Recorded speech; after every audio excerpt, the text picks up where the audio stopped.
Hi, Jack here, and welcome back to the Chill Zone, or to another episode of Jack Talks About the Subject to the backdrop of video games. Today we're talking about piracy. And while I very much would like to discuss how sailing the high seas, listening to the relaxing string-based tune often associated with Audrey 22 is really based. Was that description vague enough? We are not talking about that type of piracy. Today's topic, however, is a metaphorical crossbreed of my favorite manga/anime with my new favorite girl thing, BookTok. Now, BookTok, for the uninitiated, is a sub-community on the social media platform TikTok that is entirely devoted to books and literature. Think of it as a modern rendition of the collections of old and ancient times of the marketplace of ideas, a chaotic 24/7 digital book club where everyone is slightly overcaffeinated and prone to sudden dramatic emotional breakdowns in front of their phone camera. It's where short-form film meets literary passion, good read plus caffeine plus a ring light. Library discourse, but if it had lo-fi music and a filter that turned people's ear into L's or I've seen some stuff. Regardless, the result, which is the most important part, is a publishing phenomenon that has weaponized relatability and emotional spectacle to become the single most powerful force in selling books today. And yes, I know of the complaints, we've covered that in the previous video, how a situation has brought to mind that there is a subsection to the subsection that focuses on the spice that has turned some women into goonettes, raising a new generations of Lucille Bogans, bringing us back to the good old conservative days of the 1920s. Listen, if your grandparents did not introduce you to dirty blues, let me tell you something, you missed on a lot. They got a great big stick, just like a baseball bat. But yeah, my point is BookTok has a lot of flaws, but occasionally, like a lot of things, they can find and strike gold. The Roger, because they found the One Piece. Can we get much higher? So high. Ah yes, One Piece, the 1,000+ chapter behemoth that makes even the most committed readers go, yeah, well, I'll start it. Eventually. Spoiler alert, most of them never do.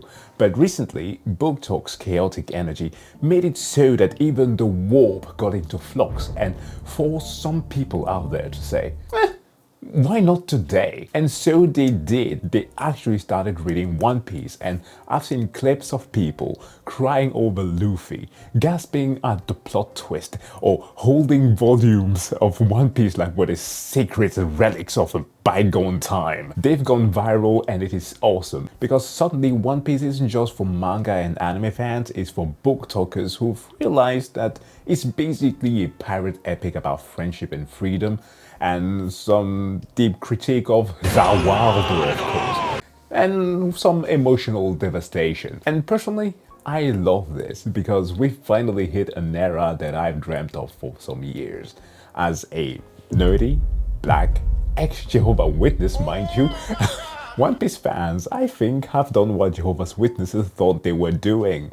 One Piece has been such a lightning rod for radical and revolutionary thoughts amongst millennials, and now also amongst Gen Z, and now the pirate revolution can hit your local bookshelves in bulks. But the thing that I found to be the most fitting here is that they actually get it. Let me perspectivize this by giving you an example. A little bit of a silly one, but still, I think it might come across clearly. One Piece, like other shonens, have a contest of power scalings, because story aside, these mangas still do feature some of the most epic battles that the world has ever seen. In the case of One Piece, for example, just the approximation of two blades in each other's vicinity, coded in this thing that we call haki, and edited to the interstellar soundtrack is enough to make most fans cream their undies. So when new feats are then introduced into the manga, there are huge debates about how they come about and what is the most efficient and whatever it might be. But none of the power level discussions gets people more fired up than the significance of the lore. Perhaps the one thing that distinguishes One Piece fans from, let's say, the DBZ fans. Get off my dick. Anyway, that's all, but always remember, folks, don't f with Dragon Ball fans, they can't read. I know it was a cheap shot, okay? I'm sorry. The thing is that One Piece contains discussions of so much that it will take forever for you to communicate that properly to a person, especially due to how we generally all are wired. We tend not to go beyond our comfort zone. Like me as an example, as a now seasoned 40k fan, has spent over a decade wondering if I should or not get into the hobby and start reading the books, despite every single volume that I'm reading essentially containing all of the insanity that I tend to vibe with. See, One Piece and its creator Ichiro Oda have such strong stances with regards to governmental and societal issues that whenever we read people declaring that One Piece isn't political, what was that, a Kermit impression? It would make my brain short-circuit and make me wonder about the state of literacy amongst manga readers. Because just citing a few subjects here, from the corruption of police, the prison system and state institution in the East Blue and Marineford and even the Reverie arc respectively, to dealing with the privatization of healthcare in Drum Island, how it talks about the evils of slavery and racial supremacy in Fishman Island, Skypiea, movie Gold, and of course Wano with regards to open borders. I could ramble on, but pardon me for using this term because I don't mean it in a derogative way, normies do not like to talk about politics. Like, it usually takes a lot happening around the world and around people for them to actually acknowledge that the things that they read do matter and can be influenced by a lot of factors and societal and even political issues, and that these very individuals reading this subject could be the ones flying the Jolly Roger of the Straw Hat Pirates in front of a burning Nepali parliament and have the rest of the One Piece fandom shed tears because of how hard a picture like that looks like. Like, holy shit. So what I'm trying to say or do here in this case is just to emphasize that these finds, this seeming excavation on the part of TikTokers, like the myriad of things that they must have gone through to get to this, is good. And I'm happy for them because they've stumbled on pure gold. And it's not just because of the One Piece hype, it's because it's the manga that for me has the best world building. It's amazing. And we can discuss, of course, such things as the consistency of his power system, for which I guess the crown should go to the likes of Hunter x Hunter. But when it comes to the One Piece world, it is so unique and so freaking brilliant. And this is the perfect type of meal for the 3 to 4 books a week crowd that have been consuming this manga like crazy. Like, goddamn, we have people out there who have been reading 300 plus chapters a week. Mate, what else do you do with your free time? But I do really love this, and I don't personally have TikTok, but from the few that have been sent my way and the stuff that I've had to investigate to make this video, it's been fun, and BookTokers aren't just consuming it, they are actually discussing it. They're actually diving deep into the persistent subjects such as the conflict of freedom versus justice that the manga has pitted since the main character Luffy met with whom I suppose is going to be his final opponent. Well, my name's Kobe and... Oh, Cody, I don't care! It's No, come Kobe. on! Those passengers aren't just gonna kill themselves, you know! I mean, come on, given how 1163 ended, despite Kobe's good nature and application of the moral justice, anything is possible. And okay, I should stop myself, I'm giving spoilers now. Also, if I may, another point of acknowledgement for me has been the realization of how women who are often associated with BookTok just love guy things as much as men do girly things. Simply because it is a beautiful sight to see when people come to the realization that like 90% of the art, just a guess here, that they consume has like a universal appeal, and like the arbitrary walls that they build in their minds to prevent them from enjoying something are just that, walls. They are not important. Just read stuff and get to enjoy them. Now, a disclaimer here. I know that if you've been looking around the world and seeing the state of things, you're likely going to be wondering if One Piece is just about that feeling of attaining ultimate freedom from an authoritarian regime, or several authoritarian regimes. And for new readers who indeed might not need to go that far into the manga to see these aspects, there's more to it.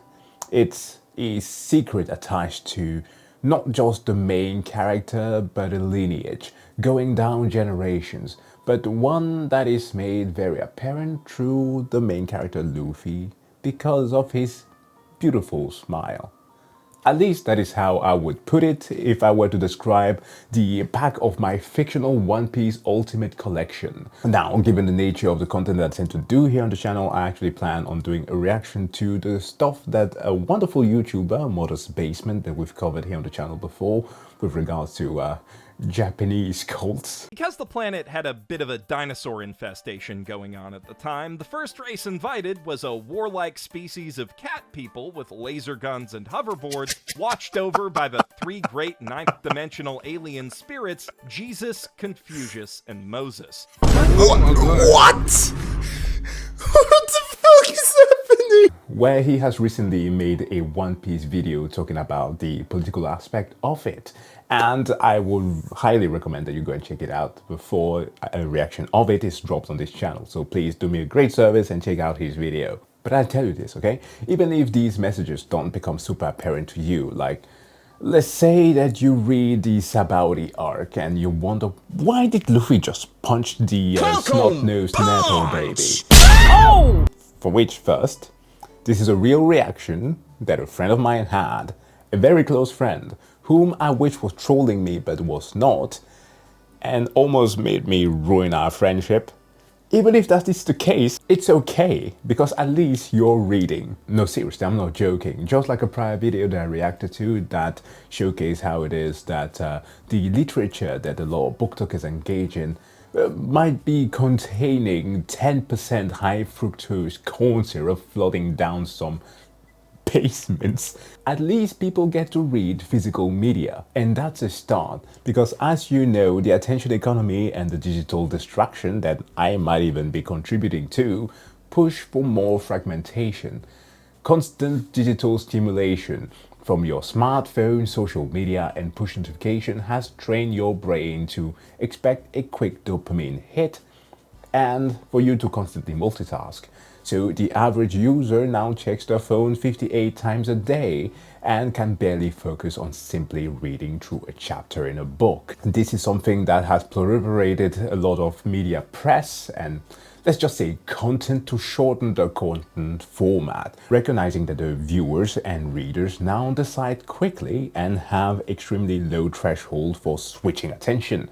So granted, One Piece does have panels, a lot of pretty pictures that stimulate that reward center aplenty, but still has a lot of text, especially if you like to, like BookTokers, get things in volumes instead of just the weekly chapters that drop online. For the usual chapter would be like 15 to 30 page long, for which even if that 30 can be rather high depending on the manga that you're reading, which makes the structure of the book very flexible, right? But the typical manga or manga volume includes 6 to 8 chapters, leading to a word count of like 4.5 to 12,000 words. One Piece though, which like the aforementioned Hunter x Hunter has an amazing world building, just happened to kind of bolster those numbers to be almost double words at least when you're reading an entire volume, which is, I think, great, pretty great. So thanks Goda for the days of it gets good by Water 7 finally are over. The end. Or normally this is where I should have ended the video, where it should have been over. But as always, there's a little something that always comes to my attention. For there are some agitators out there who tend to bring out a bunch of stuff. Now, I won't get into the nitty-gritty of some idiots out there. I will focus on the big one, because enter this fucking guy.